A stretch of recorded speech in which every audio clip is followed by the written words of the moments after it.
Hello, welcome to part 1 of 5 of I don't know how to do these reviews. Now this is Bonecrusher from Transformers Energon, and I've got to say, I covered him in a short a little while ago, and I feel like now is the time to really get the reviews done. And he's absolutely stunning. Brown and yellow, just so good. This blue piece, by the way, don't mind it, it's just a combiner piece. This is supposed to be one of the hands or feet, whichever you choose really. I mean, it looks like it could make a good foot like this, however. But, I mean, yeah, it does, right? It plugs in like that. There's kind of 3 different ports. So it's like, okay, cool. But it can also make a claw hand, which is something, I guess, right? Things and stuff. So, generally, this is really cool. I talked about it in the short. I've not got an awful lot to say about it, but I never said that, Just, damn. Neater, right? Neat, really cool stuff. And I'm very happy with this. So, without further ado, let's just get a size comparison done. Here we have Energon Duststorm, Alternator Swindle, Ralph, Steve. Now, generally, Bonecrusher and all of his kind of Energon combiner mates, they are all scout class, essentially in size, right? Maybe you could argue that they are very, very small deluxes. They're very similar in size to modern deluxe mini bots, right? So Huffer, Gears, Brawn, those guys, we reviewed a bunch of them. So, they are fairly small and they're not going to really provide any real life scale with anything, but it's not really why we collect Transformers. I'm okay with the really small ones kind of just being the really small ones and doing their own thing. So yeah, generally it's really cool.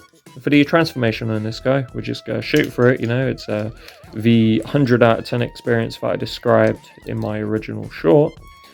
Now, these wheels, bearing in mind, they do have multiple points where they're locking on the leg. There's a nub here. There is a nub here. This kind of cream sand-coloured bit. And the wheels just lock in. It's absolutely wonderful.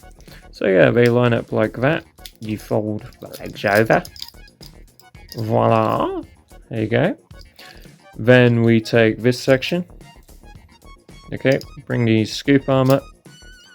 Hook this into place, spin the waist, voila, and then swing the arms down, give him his yellow boob sections. Yeah,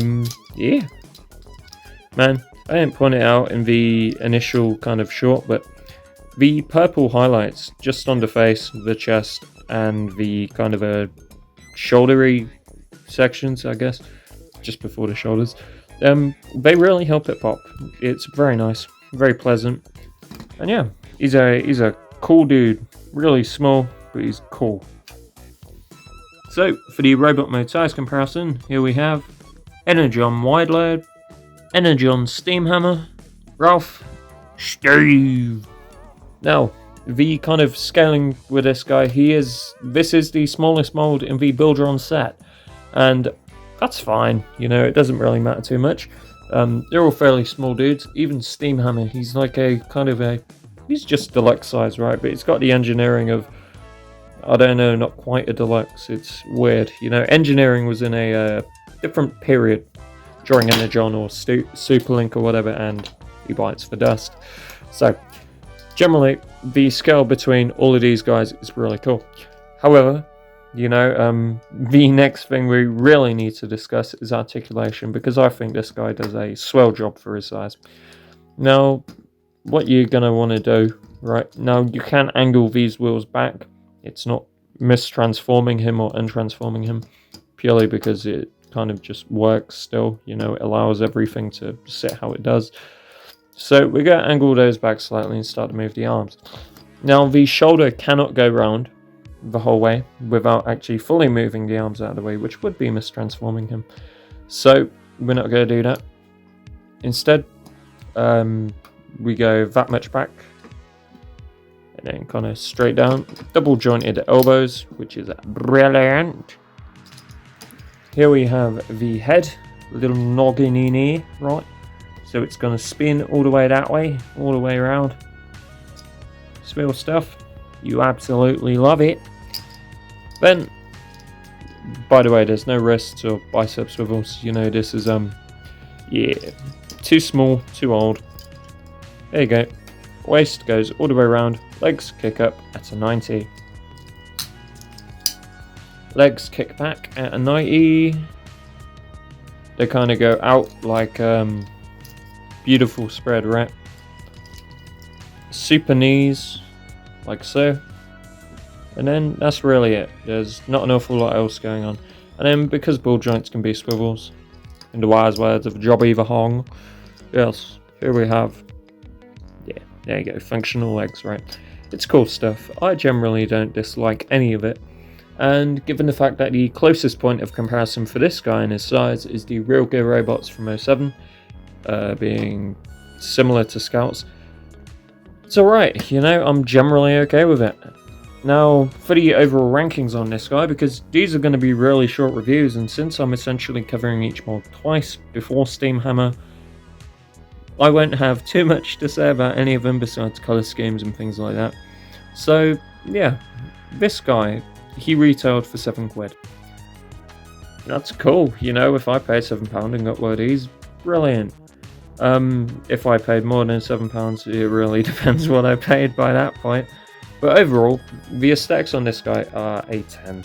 He is absolutely gorgeous in both modes. Just no complaints there. You know, the purple, yellow, and the brown, all really nice stuff. The transformation on this guy is also a 10. You know, in an effort to not break my scale, we have to just top it off, right? It's an absolutely brilliant conversion from front to back. Someone in one of my previous videos mentioned Transformers Cybertron Hardtop had a basically identical transformation scheme, though being a completely different toy. So that's something I'll have to look into. However, I can't guarantee that I'm going to go out and buy another figure. Then the articulation on this guy, for his size, it's good. You know, it's definitely good. Given the standards at the time, right? Articulation has to be kind of scaled within a bubble, you know, for the time period and whatnot. So we're going to give him a 8 out of 10. He's very well articulated. Now, I do feel somehow that they could have given him wrists. I don't know if, I mean, all of these small guys I've reviewed so far don't really have wrists, but there you go. And then, yeah, I guess value for money on this guy's a 10. Now, for what I paid for the whole set, this was definitely worth it. I did pay, I don't know, not some ginormous amount, but it was a fair amount for the 5 figures. And I'm very happy with it. You know, it's a purchase that I don't regret at all. And this guy is just absolutely stellar. This has been AnimatedCHUG. Thank you for watching, and I'll see you next time for the review of Energon Duststorm.